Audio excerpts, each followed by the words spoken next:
A graça e a paz do Senhor. Eu sou o pastor Antenor e eu estou concluindo a gravação da Bíblia toda, capítulo por capítulo, muitas vezes separando assuntos e com alguns comentários. Agora é a vez da última carta do Novo Testamento, a carta de Judas. Antes, porém, uma rápida apresentação. 6 homens aparecem nas Escrituras com o nome de Judas. Qual deles seria o autor desta carta? Judas Iscariotes, escolhido por Jesus para ser apóstolo, não poderia ser, pois ele se matou antes da ressurreição de Jesus.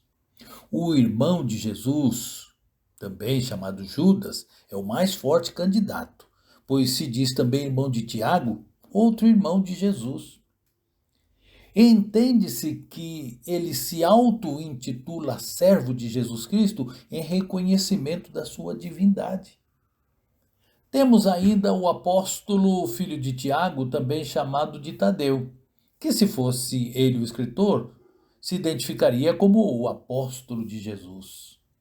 Depois, temos uma pequena referência a um cristão de Damasco, em cuja casa Paulo se hospedou após sua conversão. E também um cristão que se destacou na igreja de Jerusalém, chamado de Barsabás. E temos, por último, um Judas, o Galileu. Esse era um revolucionário. A igreja primitiva, porém, identificou como o autor desta carta Judas, um dos irmãos de Jesus. E assim tem sido para nós. Judas, então, o irmão de Jesus, servo de Jesus, irmão de Tiago, escreveu esta carta para combater os falsos mestres gnósticos que se infiltravam nas igrejas, transformando a graça de Deus em licenciosidade ilimitada para fazerem tudo o que desejavam sem temer o castigo de Deus. Como Balaão, que, movido por lucro fácil, levou os israelitas à desenfreada orgia. E para combater tais heresias, Judas escreveu, exortando a batalhar diligentemente pela fé que uma vez foi entregue aos santos.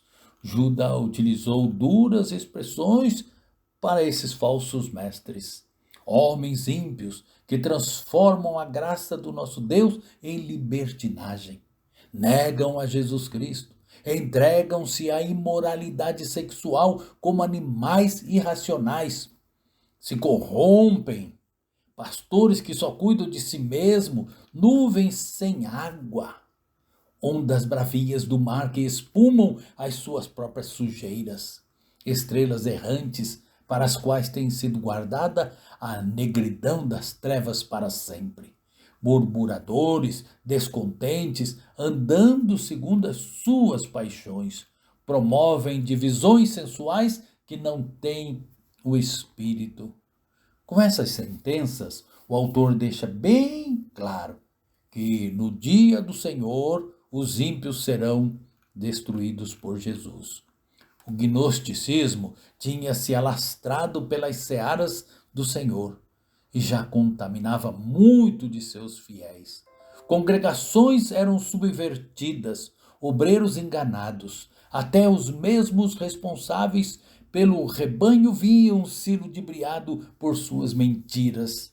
Sendo assim, Judas queria que aqueles que permanecessem íntegros reconhecessem o perigo dos falsos ensinos e protegessem a si próprio e também aos outros crentes. Queria também advertir aos apóstatas dentro das igrejas quanto ao juízo final. Estejamos nós também alertas, pois essas investiduras de Satanás, de falsos pastores e mestres, trazendo heresias, continuam atacando nossas igrejas em nossos dias. Que Deus nos abençoe, nos proteja, nos fortaleça, nos dê sabedoria na defesa da nossa fé. Amém.